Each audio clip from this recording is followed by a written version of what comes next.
Bonjour, chers frères et sœurs internautes, ceux qui nous suivent quelquefois sur YouTube, sur Facebook.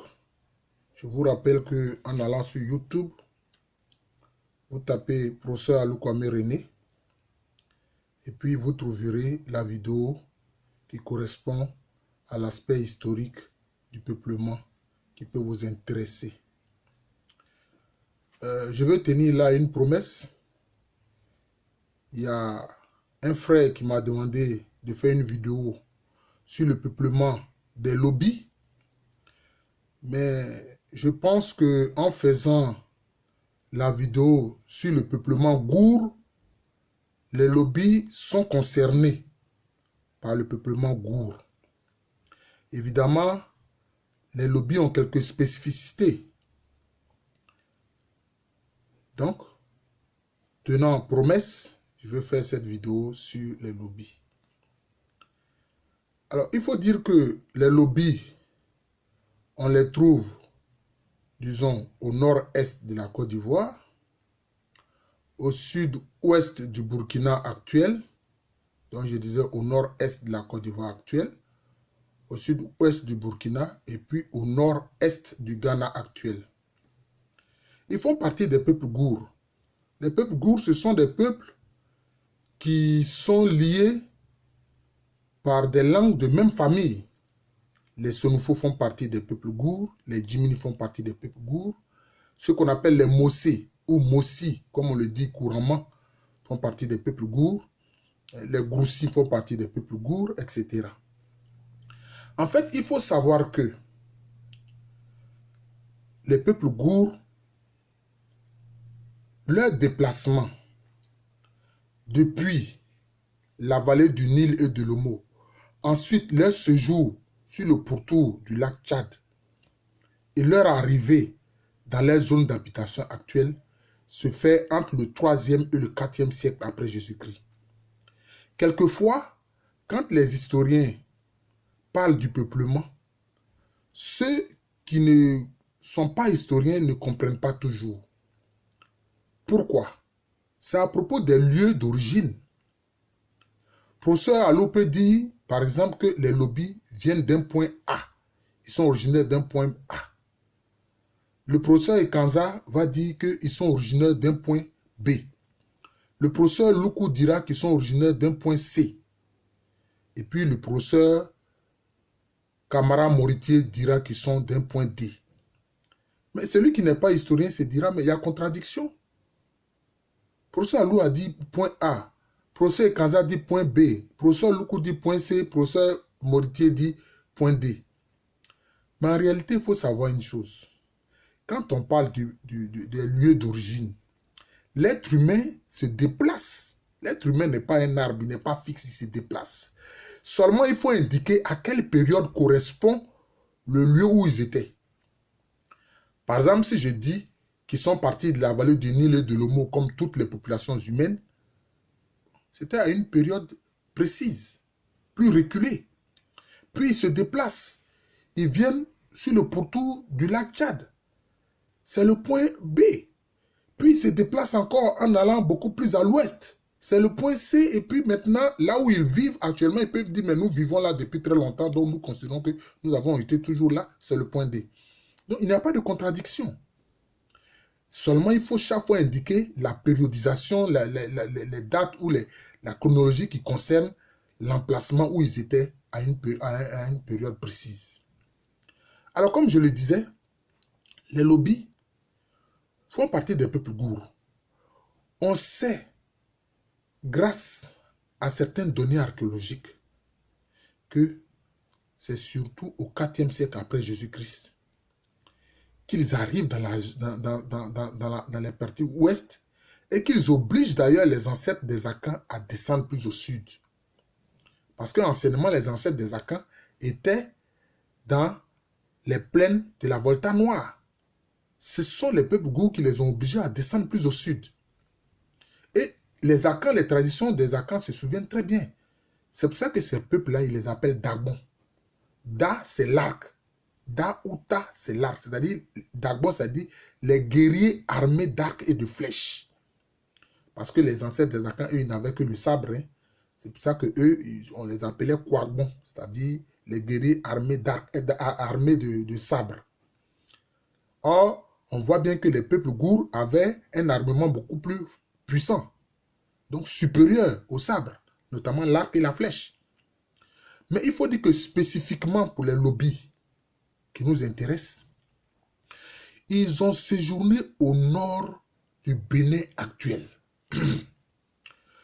Durant les périodes du XVIIe siècle, ils étaient au nord du Bénin actuel. Ainsi qu'au XVIIIe siècle, ils étaient encore au nord du Bénin actuel. Mais ce sont les incursions esclavagistes du royaume d'Abomey au nord, notamment contre le peuple Maï et contre tous les peuples qui étaient dans la zone savanicole. C'est ça qui a poussé les futurs lobbies à aller beaucoup plus à l'ouest. Ça a été ainsi. Ils ont des liens avec ce qu'on appelle les Dagara. Mais on sait que les Dagara, eux, ils ont eu aussi des brassages avec les Dagomba, qui sont aussi des peuples gourds, mais qui sont de même extraction que les Mossé du Burkina actuel. D'ailleurs, les Mossé du Burkina actuel sont partis du Mampoussi et du Dagomba. Voilà. Et ceux qui arrivent dans l'actuelle Côte d'Ivoire, c'est pratiquement dans la deuxième moitié du 19e siècle qu'ils arrivent, c'est-à-dire autour de 1870. Donc, ils viennent assez tardivement. Et ils s'installent dans ce qui va être le nord-ouest de la Côte d'Ivoire. Disons dans la région qu'on appelle actuellement le Bunkani. Voilà, la zone administrative du Bunkani. C'est ainsi qu'ils arrivent là. Et ils ont des liens avec ceux des groupes qu'on appelle les Birfort, les Dagara. Mais ils n'ont pas de liens d'origine avec les Gans. Il y a eu une confusion. Les Gans, là, ils font partie de la migration que j'ai appelée la migration Akpafou, Ga, Krobo, Adélé, Avatim. Ce sont les Gans d'Accra, mais qui sont allés plus au nord. Et quelquefois, on les confond avec des peuples gourds. Non. Voilà. Et certains ont été appelés par les Malinqués, les Comonons, c'est-à-dire les gens qui sont sur l'autre rive de l'eau, du fleuve. Donc, il ne faut pas faire ces confusions-là. Quant aux lobbies, quand ils arrivent dans cette zone, ils étaient organisés par clans, mais c'était des familles matrilinéaires. Ils étaient anciennement matrilinéaires, comme la plupart des peuples d'Afrique, avec différents clans, tels que les Kambous, qui sont de même extraction que les Kambilés, avec aussi notamment les Noufés, les Da, les Yen, les Palais. Ils étaient d'abord matrilinéaires. Mais eux, ils n'avaient pas, disons, une organisation politique centralisée. Ils vivaient par famille. Et ces familles-là étaient dans des zones où ils ont leurs champs, ils ont leurs animaux, etc. Et ils ont une architecture particulière qui leur permet de voir de loin ce qui arrive. Ils ne faisaient pas de village. Les familles qui s'installent sont séparées quelquefois d'1 kilomètre ou de 500 mètres.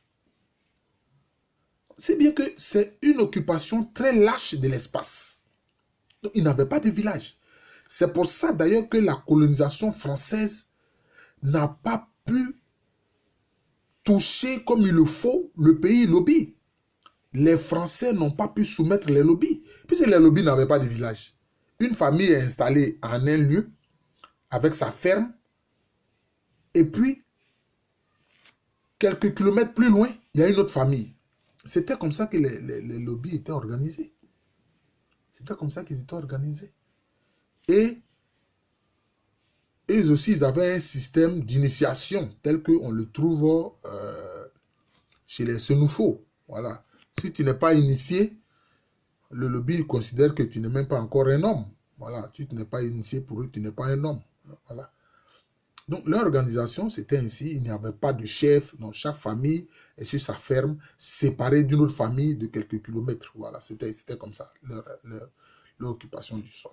Mais les fétiches, c'est-à-dire, je peux dire, l'aspect spirituel des lobbies